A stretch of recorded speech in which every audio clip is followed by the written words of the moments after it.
Jeremy traps Phyllis, while Jack guilt-trips Nikki and Ashley. The Young and the Restless airs today. The fight between Billy and Lily centers on Chelsea, who reconciles with Billy and for whom Ashley provides an alliance update. Sharon says, "Good morning," to Adam when he arrives at Crimson Lights. At this point, he is unsure of what characteristics make it good. With that attitude, she says he won't find out. Friendliness spreads across Adam's face. He could use some of her cheerfulness to brighten his outlook. He appreciates her help in approaching Chelsea the other day. "We all got together because of Connor. Then he tried to move too quickly, and she rejected him once more." "Slow and steady," Sharon reminds him.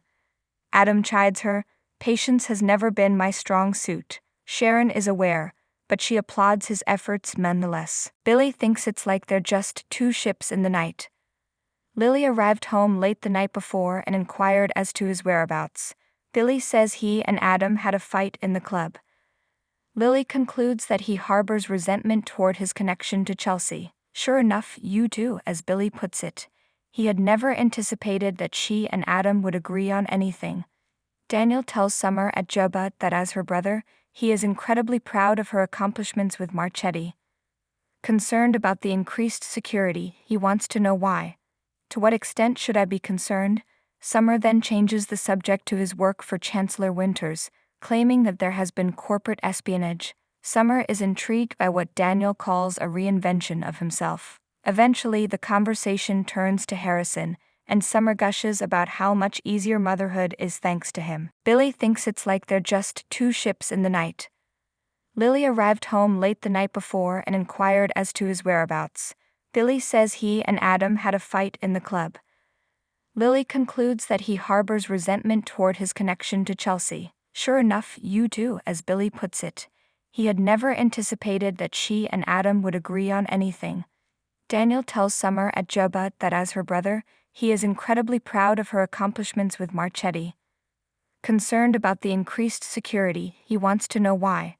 "To what extent should I be concerned?"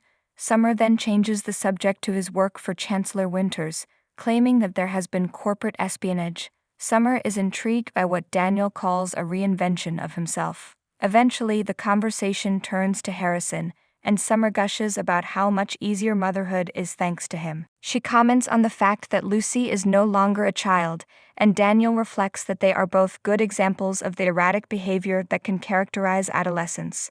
Lauren appears and welcomes them inside. She inquires about Daniel's father. Recently, Daniel spoke with him and encouraged him to return to Genoa City. When the time is right, he will return. It's been too long, according to Lauren. After Daniel has left, Lauren shares with Summer her worries about Phyllis. Phyllis, overhearing Nikki and Ashley talking at the Abbott mansion, questions whether or not it's a good idea to have a conversation there, given the possibility that Kyle, Jack, or Dean could walk in at any moment. Apparently, Dean stayed the night, as she reports. Ashley assures them that only Harrison and the babysitter are home. As they wait, Nikki begins to wonder if they have gone too far. Phyllis is confident that they will succeed because they have already accomplished so much. Ashley declares that they've succeeded. As of this moment, Diane has left the building. Phyllis is doubtful, but Ashley insists that she heard it from Jack himself. Diane returned to the hotel to begin packing after walking in on a passionate embrace. This news has brought a sigh of relief to Nikki. Diane has left, and they and their families are all unharmed. As for Ashley, she's not completely convinced. Sharon talks to Faith over the phone at Crimson Lights about her schoolwork. As Adam, Chelsea, and Connor walk in to tell her she is a good friend to the family, she abruptly ends the call. Connor gives his mom a kiss and then follows Adam to class. Chelsea tells Sharon that she had an excellent therapy session the day before, and that she is ready to take on a new challenge. "I'm going to take my next step toward you." Chelsea tells Sharon that she needs to apologize and that she has some self-loathing to overcome. "I have deeply regretted many of my actions. Constraints education is at the heart of it all. The incident on the roof was a direct result of the self-loathing. She must now take responsibility for her actions and apologize to Sharon. Since they have a tense past, she makes her point clear. "I apologize." "Thank you," Sharon says. Chelsea remembers feeling responsible for Adam's difficulties despite experiencing her own hardships. Sharon was also at fault for what happened between them. The dynamic was tricky, they said. Once again, Chelsea expresses regret for her part in the incident. As far as she is concerned, Sharon is a lifesaver with a good heart. Sharon is praying that this assistance will alleviate her feelings of shame. I've seen firsthand the harm it can cause. Chelsea expresses to Sharon her deep desire to also apologize to Ray, if only he were present. Sharon hopes he can hear her and tells Chelsea he has already forgiven her. Now that Adam is back, Chelsea wants to invite him up to the apartment. Concerned that she may have alienated Jack, Ashley frets at the Abbott residence. Nikki believes that in the long run, Jack will agree with her that what they did was the right one. He might even end up being grateful to us. Lauren expresses her worry to Summer at Jabbat about Phyllis and Diane's fight getting worse. Summer greets Jack and informs him that Diane has left her position at Marchetti as of this morning. Lauren is taken aback. Jack claims she had to leave town due to a family emergency. Summer assumes things will be calmer there. Summer and Jack enter the office and confer about how smoothly things are progressing. According to Jack, the only thing left to do is figure out how to get Jeremy Stark out of town as soon as possible. They talk about how important it is to make it look like Diane ran away in fear for her life. They should be cautious around Harrison, Jack says. Summer assured him when he asked about the safety that she had it covered, even though she knows it is difficult to keep things hidden from her brother. Jack reassures her that concealing the news from Phyllis, Nikki, and Ashley is crucial. Phyllis appears at the office door at that very moment. In a stern voice, Jack demands, "Phyllis, what do you want?" Phyllis exclaims that it is a lovely day, and Jack explains that they are not engaged in any Marchetti home-related activities. Jack tells her she can stop pretending now because she was successful. Diane left town. Phyllis claims that she has done the right thing at last, but this was not her doing. According to Jack, the person who informed Stark sounded a lot like her. "Save it, would you please? Successfully, your side has emerged victorious. They can no longer communicate with her because she has left. Let's pray it was all worthwhile." Having said that, he packs his things and walks out. Billy is perplexed at society by Lily's advice that Chelsea maintain some distance from him. Lily says that is not true. They had a pleasant conversation. Is she suggesting an alternative meaning? Billy claims that Chelsea is not putting the blame on her. "Oh, so you are?" Lily sneers. After talking to Lily, Chels began avoiding Billy, which Billy finds hilarious. "How come this is causing you so much distress?" He probes. "Honesty, please. Is it because of how close I am to Chelsea that you feel threatened?" As Adam visits Chelsea at her apartment, he notices that she seems a little emotional. As far as Chelsea is concerned, it's not a negative development. She recognizes her wrongdoing and is working to rectify it. "You're up next because I just made it through it with Sharon and now it's your turn." After everything Adam has put her through, he doesn't owe her an apology. Chelsea says he can apologize later if he wants, but it's her turn now.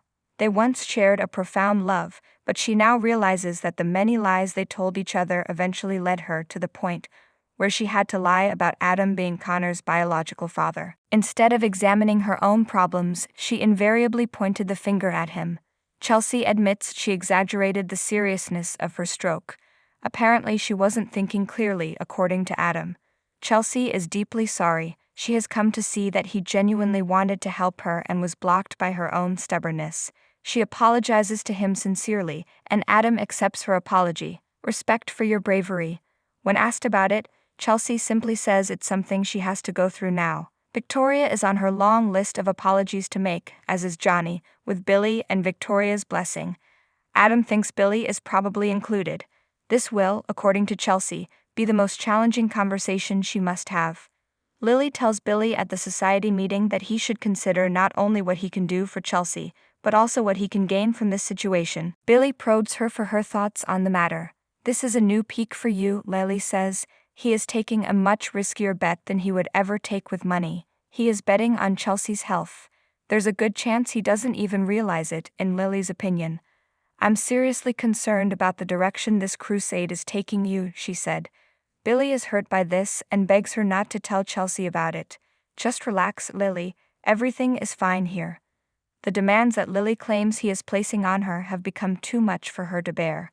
Instantly, Billy receives a text message. Sighing, "Yep," Lily says.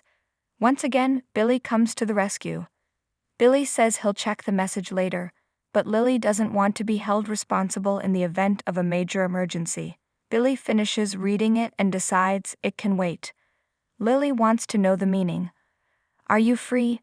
Billy asks in response. "I have to talk to you." She probably isn't as concerned about Lily's supposed warning to avoid him as he is, in Lily's opinion. Billy hopes they can wrap up their discussion soon. Like he always does when Chelsea reaches out, Lily encourages him to go see what she needs. Billy stands up and walks out. Nikki expresses gratitude to Ashley for allowing her to greet Harrison at the Abbott residence. Since he keeps bringing up DD, Ashley feels guilty. Nikki believes they are averting a great deal of suffering in the future. When the need arises, she is relieved to know that she and Ashley can cooperate. If Jack had to guess, he'd say that they're toasting Diane's departure. Phyllis, over at Jabot, inquires of Summer whether or not she shares Jack's anger at her for Diane's departure. Summer is angry that her mother invited a criminal to their home. As Phyllis points out to her daughter, she previously stated that Diane must be stopped. Summer admits this and is angry about Diane's constant stream of lies, but from the moment Phyllis introduced this real threat, everything changed. Phyllis claims that Diane is to blame for the threat they now face. Due to her absence, the threat has subsided. Summer suspects that Harrison and the others were endangered by her actions. Phyllis has no intention of putting that young man in danger. When that doesn't work, Summer will yell, "Except you did." The actions of her mother are deemed indefensible, and she storms out in a huff.